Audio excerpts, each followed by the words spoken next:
Good afternoon. My name is Courtney Helen Grile, and I used to work with Fuse Theater, and I was really honored when the company reached out to me to talk about my work and feature it in the newsletter this month in July.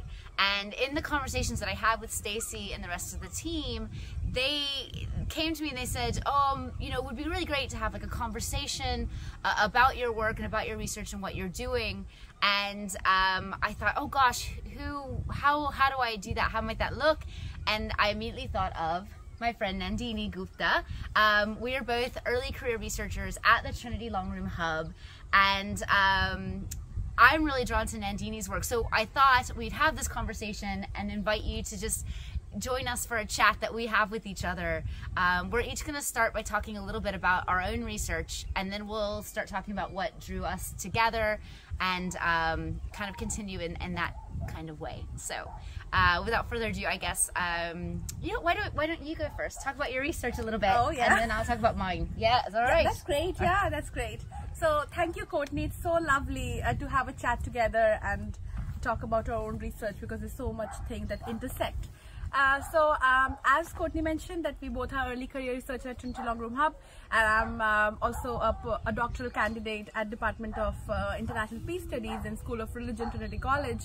And my research is basically looking at this whole idea of politics of compassion and how we use it in peace building. So I'm working on the complex subject of women and gender, and how women as informal peace builders contribute to this whole arena of peacemaking and peace building, and yet hugely underrepresented. So how we can kind of through the theoretical lens, you can kind of employ this theoretical framework of politics of compassion and kind of explore the practicality as grassroots peace builders that women have been doing in all the conflict zones, especially in the global arena that's happening. It's so important to understand that how peacemaking is done on the grassroots level, which have been kind of not been taken up by the top positions. So that's what my research is looking about. And then now I would love to hear what Courtney says about her research. Yeah, so my postdoctoral research, I just passed my Viva a few weeks ago. My research looks at democracy and civic dialogue. And I come from an applied drama and applied theater background, working in socially engaged settings. So that's how actually Stacy and I met at a Cornerstone Theater 2-day intensive in LA. And so I was looking at how the way in which we work in drama and theater and in socially engaged practice, how that might be incorporated into democratic practice. Because what I felt, what I knew in my bones from doing the work, was that it enabled better, stronger communication, deeper communication, collaboration, empathy, you know, a better understanding of everyone in the room, and an ability to creatively problem solve. And I knew that, I'd witnessed that, I'd experienced it, and so I felt like, well, I need to go do the work and to be able to speak the language of political science, the language of democratic theorists, so I can show them not only through my passion, which I have, but also just show them that these tactics, that they do work together. And so I'm sure you're already seeing what drew me to Nandini's work is that she is very explicit about, for me, this idea of politics of compassion, and she comes at it from a place that is unapologetic in saying, you know, we don't have to always deal with this idea of rationality and empirical data, but that, you know, speaking to emotions and speaking to compassion and to where people are coming from is so important. And I love that she spoke unapologetically like that, and that's why I was like, oh, when she showed up in the hub, because I was there the year before she joined in, I was like, this woman and I have to talk.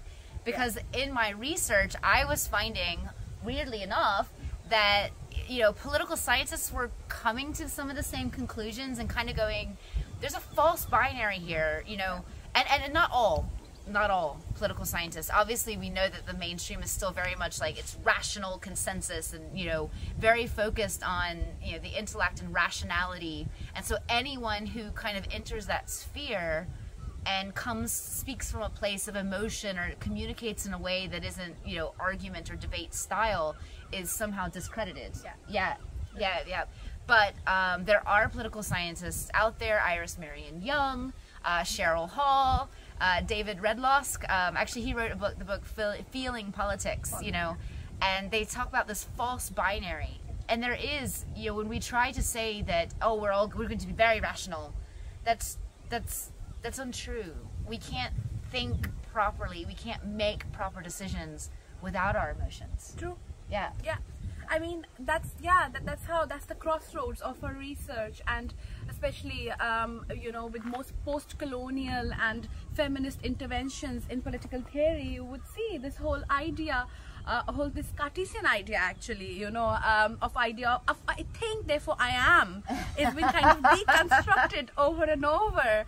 And you talk about Iris Young, and you know, I'm working with Elizabeth Porter, you know, who kind of take a very strong step, you know, to kind of question and deconstruct this idea of existing through rationality, and you know, kind of creating the spaces of experiential learning and learning through your emotions, through how you feel.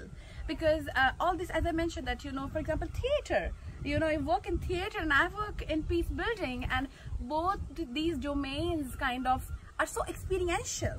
You can't rationalize your acts in the theater. So many things you know, so much impromptu, you know, it happens in the moment. Well, and so much of the knowledge that we have is embodied. It's in our bodies. Yeah. You know, it is part of us. Yeah. So, and you know, like, and now, you know, in peace building as well, it's so much, you know, how, you know, when I was like, I've done intensive field work in conflict zones. Recently I was in Kashmir for 2 weeks, and you know, I spoke with women there, and how they constantly said that, you know, embodied, coming back to your body, you know, was so important in their resistance, even in building peace. And you know, I was working through, I was talking to this civil society activist who was in Kashmir, and I was speaking to her about this, you know, women's activism on grassroots, and she said something so wonderful, and she told that, you know, I think grassroots women activism in peace building is more, you know, I feel that they are not classical musicians, but they are jazz musicians. And I was like really touched, because they said that because there is nothing planned, because when you have a reason, when you are so rational about things, then you have a certain, you know, protocols to adhere, and you kind of justify it to that. And you know, because, you know, women and the grassroots, and even like, as you said, that, you know, theoretical practices are so much embodied practices, it's like so much momentary, you know, doing how it goes moment to moment. So it's like jazz music, you know. I want to rip off the jazz. Yeah. I think it's so interesting that you say that, because I actually, like, in my research, I talk about applied drama and applied theater as almost a form of jazz, right? Yeah. Because with jazz, you have the feeling, you have the emotion, you have the, you're taking in, you're receiving from others, and you're working with others, and you don't know where you're going. Exactly. Right? You don't have an end point, but you kind of know how you're going to work to get there. Yeah. Right? And that you're going to be open to one another, you're going to be open to dialogue, so and true. You're improvising your way through. And I think an applied drama and applied theater process is very much like that. You know, you come in with ideas and you go, okay, we're gonna work in this way, we're gonna work with our bodies, but we don't know where we're gonna end up. We don't know, but we're gonna be receptive. We're gonna be open, yeah. And that's also, I think, Courtney, because you know, the whole history of that music come from slave history. You know, that how it was an expression. Jazz music was an expression of the experiential suffering and the wounds that the slave had back in America that time, and the only way of kind of bringing forth that lamentation was through music, and how that evolved. And you know, like, and that's what we say, it's so much, you know, riddled in whole idea of compassion and justice, you know, that of what we are experiencing. And you know, this whole idea of politics of compassion, you know, like your work as well, it's not only theoretical, because of course it has some theoretical bindings, but it moves from theory to praxis, right? Just like in theater as well. Yeah, it's so much like, you know, the whole idea, like Elizabeth Porter, even Gayatri Spivak, who is a post-colonial feminist, would definitely talk about that the compassion has to be tied with international justice, transnational justice. You can't take them apart. Yeah. There is this whole idea of compassion and justice always working politically together. Yeah, but I don't know if you, because I've run up against this and I get so frustrated. I'm like, if I read one more political scientist say we need more creativity to help our democracies, right? Democracy is in crisis, right? It is. Yeah. In numerous countries, we know that the norms of our democracies are breaking down, and we know that what we need is engagement. Yeah. Genuine dialogue. Yeah. Not shouting at each other, not catchphrases. True. You know, not dividing into camps. Yeah. We need to engage in dialogue. We need to listen. And I read and they go, oh, we need creativity. Yeah. We need, you know, people to be open. And yet, you know, for me, I found that when I kind of go, well, here's this way we can do this. We can engage in this way. We can get people talking and working through things in a way that's embodied, that encompasses our entire intellect, our entire being. True. And they kind of go, oh, no, we didn't mean that. Yeah. We're still going to stick within the parameters that we've been working. And I'm kind of like, well, the parameters that we've been working within, I don't know if they're working, right? Yeah. Like, you know, I guess to a certain extent, because we haven't completely crumbled and fallen away. Yeah. But, you know, I struggle with just how am I going to break through that wall and get people to see. Yeah, I mean, like, I had a similar experience when when I go into conflict zones and talk with people, because there's so much othering, the layers of othering on my side, that, you know, I'm from an elite background. I am, you know, a middle class woman coming and trying to rescue them. You know, this whole idea of first world and third world difference come into play so much. And there's so much hegemonic power involved in our dialogue. And, you know, like, as you said, we struggle to create those spaces of carriers, or what, you know, like, for example, the wonderful phrase that's been used by feminists today, and it's called communicating, that how do we communicate through care? Yeah. You know, like... I like that, communicating. Yeah, it's, you know, it's such a beautiful phrase that, you know, like, how do we do that? And the only way, as you said, is through dialogue. And that dialogue can take many forms, and that's where, again, my research is very much like, we can have a dialogue through image theater. We can have a dialogue without words, right? So much of the information that we take in, even when we're talking, is by looking at, like, oh, what's the facial expression that she has? Like, what are her gestures? Like, that gives us more information. And so really opening up this ways that we can communicate, ways that we can express ourselves. Yeah. And I think what we'll find is that, you know, there are some citizens, some people living in our democracies who, like, they don't express themselves well through speaking or through writing, but, you know, ask them to draw something or dance something or sing something. That's true. And wow, right? So there's so many voices, I feel like, that aren't being included because they're being told, oh, well, you have to format it in this way. Yeah, exactly. And if you don't, and so I, of course, then fell into that trap, because of course I went and got a PhD, and I said, I'm going to format it in this way because I'm going to make you listen.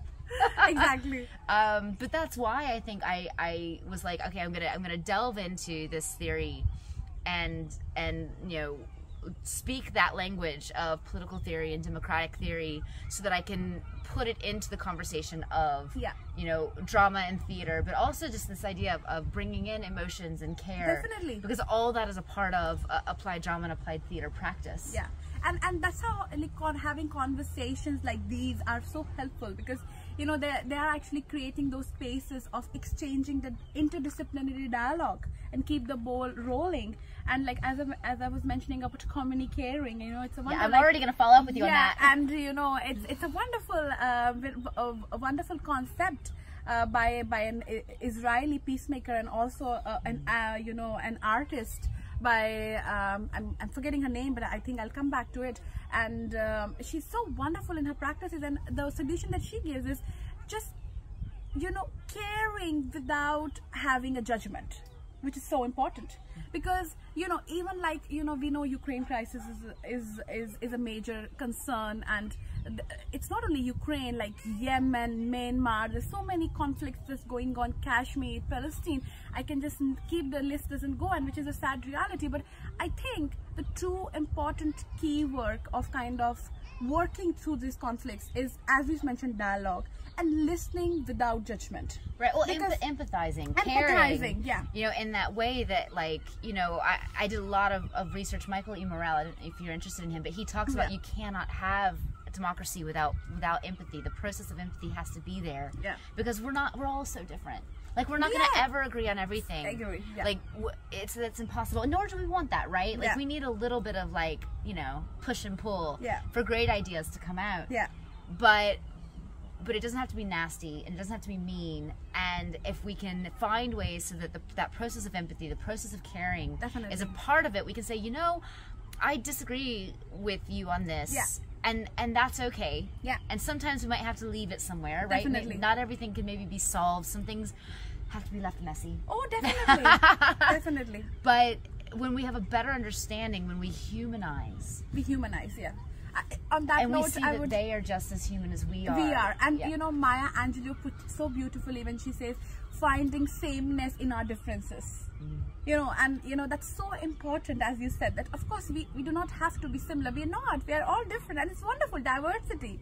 You know, like having that unity. We need unity, not sameness, oneness, you know, like that need. And it is an ongoing process. We cannot achieve it now.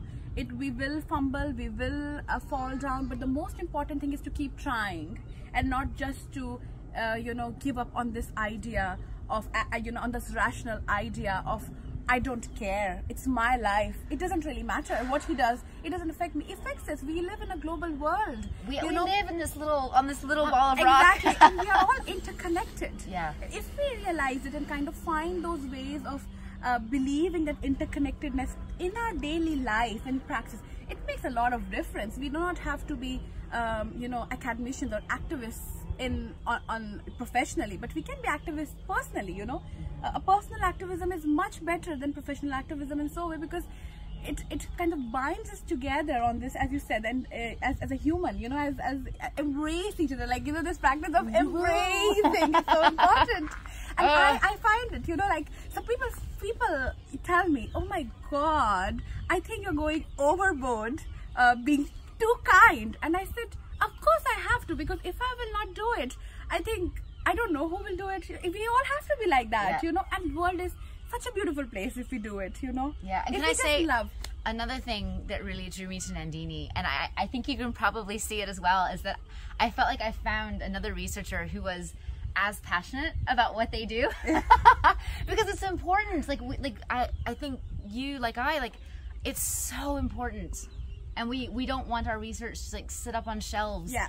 And, like, we want people to know what it is that we found, so that it can be used, so that it can be accessible, so that we can do this work, so that we can make, I don't know, make the world a little bit better. Oh yeah, of course. And we are, like, you know, sometimes in like, I remember I was speaking to this wonderful woman, and I see them as a great role model for me, you know, from Kashmir, Shamina, and she lost her husband. Her husband got disappeared through the army when she was 15 years old. Her parents left her because she was married, and now she has to mind her own. She had 3 kids at that time. She was 17 years old. No college, no education, no financial this thing. And there's so many stories I encountered in Kashmir when I spoke to this woman.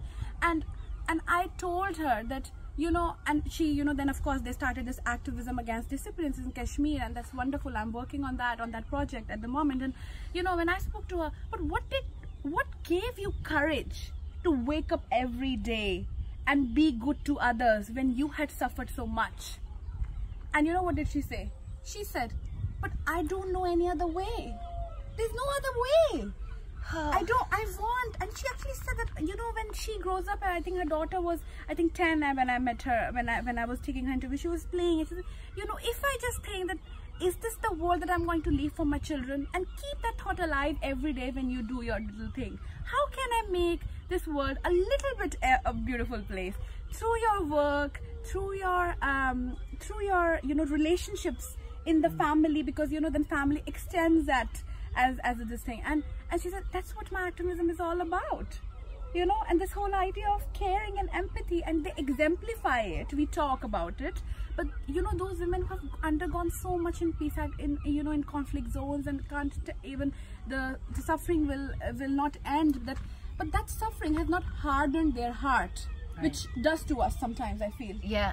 And that's the art, that's the skill. Well, and I think that comes back to that idea of the politics of compassion. Of compassion, exactly. And I think I didn't know, because I had not heard that term. I had not run across that term until I met you, but I thought, well, that's what I'm working for as well. Exactly. Like, I didn't know it. Like, we're coming at it from different angles. Yeah.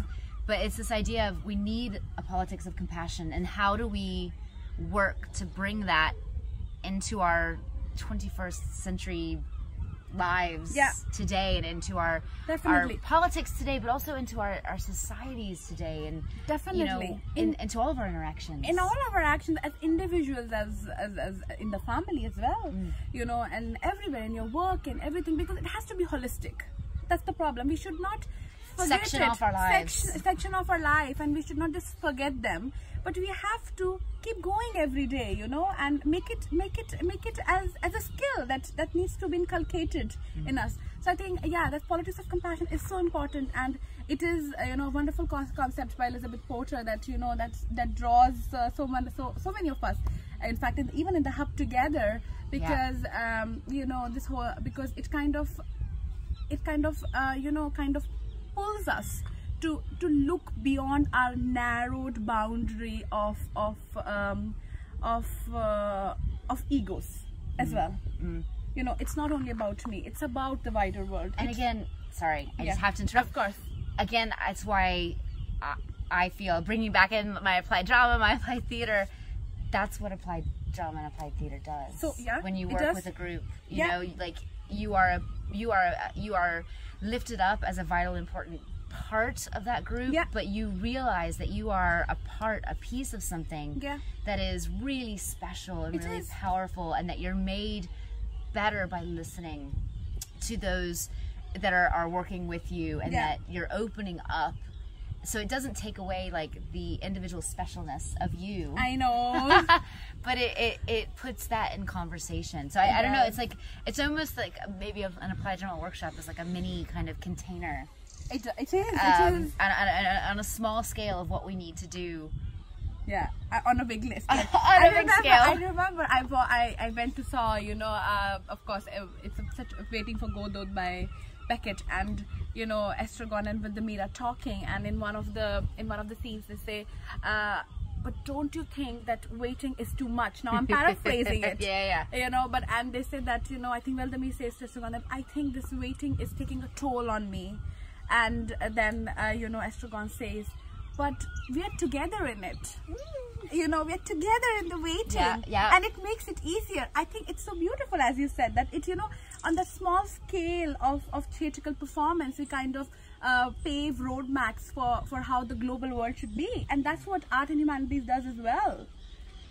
On that note, we talk about how much crisis we are in. Our funding is being cut off. We are being questioned. What do we do as social scientists and as humanities scholars? We just sit in the library and read few books and write a thesis. No, we don't. We create spaces to embrace each other, to love each other. We try every day to help both sciences and social sciences to collaborate, because collaboration is so important. But I also think, again, just because something's on a small scale and is effective on a small scale, large problems like this, there isn't a one big solution that's going to slap on, that's going to solve everything. It has to be small, but it has to be a lot of these small scale movements, workshops, activism. Like it has to be that there's a proliferation, talking of dialogue, of these events, exactly, that will then help to heal. Because there will be genuine exchange, and there'll be a personal touch and a human, kind of face put on it. Yeah. Because if we try to just attack everything from like a large kind of, it becomes, there's this whole idea. Raymond Williams is a Marxist and a post-Marxist especially, and he talks about how culture is divided into three strands, and there's a dominant culture, there's a residual culture, and there's an emerging culture. And that's how the culture grows, kind of. There's something that dominates, and there's an emergent culture that kind of, you know, attacks it. And then, but what happens is that emergent culture that has come out to kind of, you know, be attacking the dominant becomes the dominant again. And that's what happened. This one solution that you said that we're trying to create out then becomes the dominant against which the revolution or activism started. So that's so important, not to kind of be hijacked and create these, as you say, the small spaces for it's okay dialogue. to be small. Of course it is, and that's how it should be, because there's no one fit solution for everybody. We're all different. It's very important. Like, my research is so much like comparative analysis between two conflicts, and I have to although there is so much sameness, but as you said, that we need to keep acknowledging that we are different too, and keep those differences alive. And the other framework that I'm also working is transversal politics, along with politics of compassion. That how transversal politics, because there's so much differences in the different conflict zones that I work with, I need to keep reminding that there has to be differences that needs to be respected, because if they're not respected, then it becomes hegemonic. It becomes didactic, that I am telling you. It's more, you know, like dictating the terms and not collaborative. So I think, again, like, that's why, sorry. Of course. But that's exactly why, again, I'm such a strong advocate for, you know, applied drama and applied theater. Mainly because it is so flexible, it is so adaptive to, it meets the needs and it meets people where they are, every group. So there's no formula, there's not like, this is how you do applied drama. That's not it, right? It's all about, you know, I mean, there's a facilitator who brings in and says, okay, I have these tools that we can use for communication and expression, but even those tools in of themselves, like, we use music and we use the body and we use written and we use visual arts and we use performative, and we use all of the various different forms of expression that are available. So there is that ability to go, okay, where is this group at? What does this group need? What does this group want? And, you know, the dialogue, the what that is discussed comes from and is generated by the group, right? So it's this way of working. Going back to the jazz music. So it's this way of working that, like, it's not formulaic. So it works quite well because it is so sensitive to the nuance and the difference and the context of each. That's why, you know, applied drama is used in peace building. I know, right? It's used in healthcare. It's used in education. It's because it's this way of working that really is this way of working, of bringing in the tools of drama and theater, which again encompasses the wide array of all the different communicative expression that humankind is capable of, and says, all right, we're going to work with these people here and we're going to see what's happening. But it is so sensitive to context, to the people in the room, to the changing, to the power dynamics that exist in the room. I mean, you talked about the woman that you went to speak with, and the power dynamics that exist, and it's kind of going, we're not going to pretend that suddenly when you're in this space that everything's neutral, that the power goes out of the window, that the power divides that exist outside this room don't come into this room. But how can we work to unpack that? How can we work to make a more equitable flow of power? Definitely.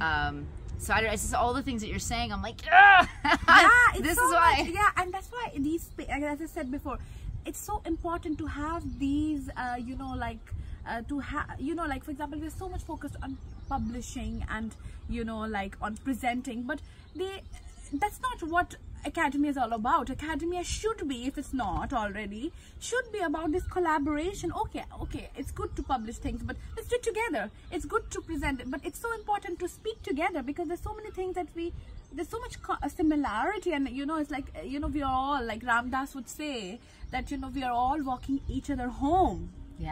And it's so beautiful, I believe, that we truly are walking each other home. And, you know, finding that purpose in that journey is so important.